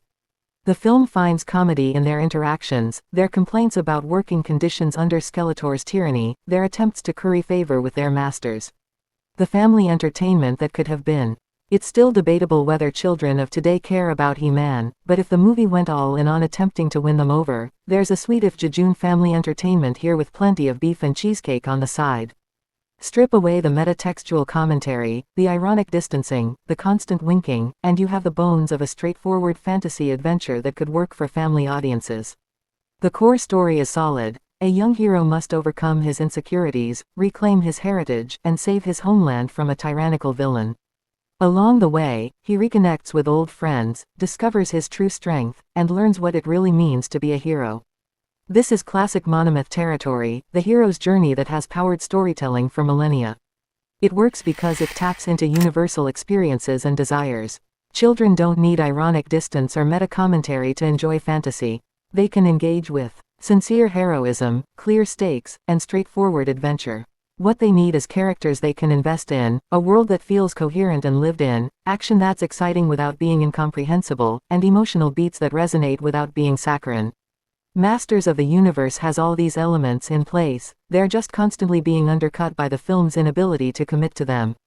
But it sits uneasily with adult concerns that range from the interesting but undercooked, such as Adam questioning whether the concept of being a he-man is too simplistic a way of looking at his own masculinity, to the outright ill-conceived, such as 3 Austin Powers-esque sex jokes about there being a character named Fisto Johannes Haukur Johannesson in this movie. The Fisto jokes exemplify the film's tonal problems. In the original toy line, characters were named descriptively based on their primary characteristic or weapon. Fisto had a big metal fist, hence the name. It's silly but straightforward. The film tries to have it both ways, explaining the name as Adam's childhood misremembering while also making juvenile sex jokes about fisting. These jokes will go over the heads of children but will make adult viewers groan. They're not clever enough to land as actual humor for adults, and they add nothing to the story or character. They're just there to signal that the filmmakers know how silly this name is. The Princess Bride problem, postmodern fantasy done right. Of course, postmodern fantasy that works on multiple levels also has 80s precedents, but The Princess Bride this is not. This comparison is particularly damning because The Princess Bride 1987 is the gold standard for self-aware fantasy that works for all ages. That film manages to be both sincere fairy tale and knowing commentary on fairy tales, both earnest romance and gentle satire of romance. It achieves what Masters of the Universe attempts but fails to accomplish: genuine emotional stakes alongside clever humor, committed performances within a framework that acknowledges absurdity. The key to The Princess Bride's success is that the story itself is played completely straight. Wesley, Buttercup, Inigo, and the others never wink at the camera or comment on how ridiculous their situation is. They're fully invested in their quest, their romance, their revenge. The ironic distance comes from the framing device of the grandfather reading to his sick grandson, providing commentary without undermining the story itself. When we're in the story, we're allowed to believe in it completely. The Princess Bride also has genuinely clever writing, quotable dialogue that works on multiple levels, jokes that are actually funny rather than just pointing at absurdity. "Hello, my name is Inigo Montoya. You killed my father. Prepare to die" is both a sincere expression of lifelong purpose and inherently humorous in its formality and repetition. The fire swamp is genuinely dangerous while also being absurd. The film trusts its audience to hold both sincere engagement and ironic appreciation simultaneously. Instead, Masters of the Universe lands closer to Thor, Love and Thunder, a shaggy comedy that wants to be all things at all times. It cannot let any of its simple, but also primal, emotional beats land for longer than 7 seconds before a joke, a gag, or self-aware smirk intrudes. This is the precise problem. The film is terrified of sincerity, afraid that allowing emotional moments to breathe will make it seem unsophisticated or naive. So it constantly deflates its own moments, undercutting emotion with humor, interrupting character development with plot mechanics, breaking tension with jokes. Thor, Love and Thunder faced similar criticisms, that Taika Waititi's commitment to constant humor undermined the genuine stakes and emotional arcs of the story. That film couldn't let Jane Foster's cancer storyline be tragic without jokes, couldn't let Thor's character development land without undercutting it. The result was a movie that felt weightless despite dealing with weighty themes, that entertained in moment-to-moment ways without creating lasting impact. The emotional sincerity Knight wants to deliver. There is real emotional sincerity in Knight's approach, and half of the movie delivers on it. You can feel Knight pushing toward the kind of heartfelt adventure he created in Kubo and the Two Strings, where fantastical elements serve emotional truth, where spectacular visuals enhance rather than replace character development, where humor enriches rather than undermines stakes. In certain sequences, particularly those focused on Adam's relationship with his father or his reconnection with Tila, the film achieves genuine emotion. There's a moment late in the film where Adam faces his father and explains that he can be a different kind of hero than Randor wanted, that strength comes in forms beyond physical dominance. Galitzine and Purefoy play this scene with real emotion, finding the hurt and love beneath the conflict. For a few minutes, the film becomes the sincere father-son drama it wants to be, exploring masculine identity and familial expectation with nuance and care. It's a genuinely moving sequence that shows what the film could have been if it trusted these moments throughout. Similarly, scenes between Adam and Tila, particularly their reunion and subsequent conversations about what happened during their years apart, have authentic emotional resonance.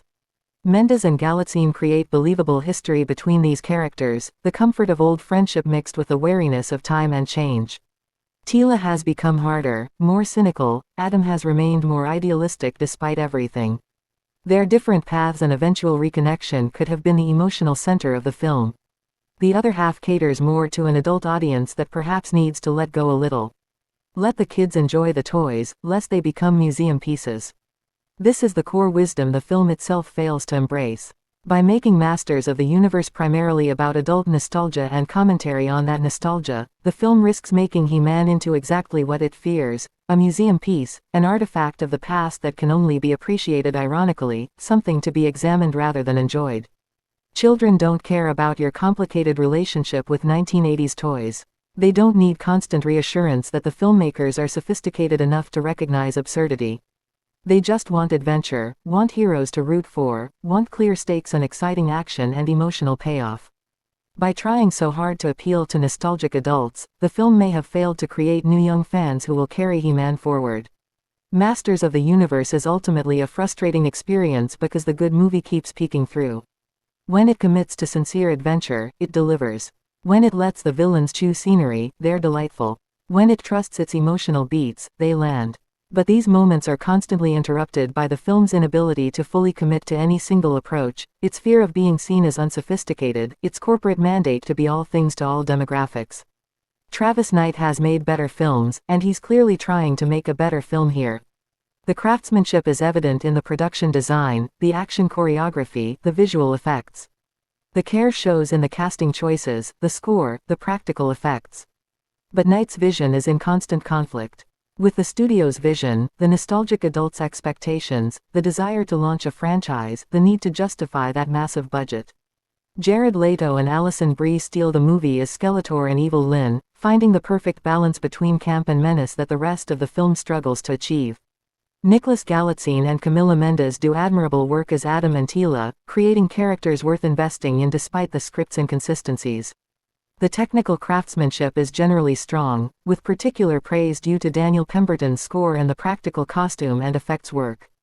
But these achievements exist within a framework that's fundamentally at odds with itself, a movie trying to serve too many masters and lacking the power to honor any of them fully. For children, it's too long, too metatextual, too concerned with adult concerns. For nostalgic adults, it's too self-aware, too unwilling to commit to sincere heroism. For general audiences, it's too beholden to source material they don't know or care about. For He-Man fans, it's too interested in commenting on He-Man rather than simply being He-Man.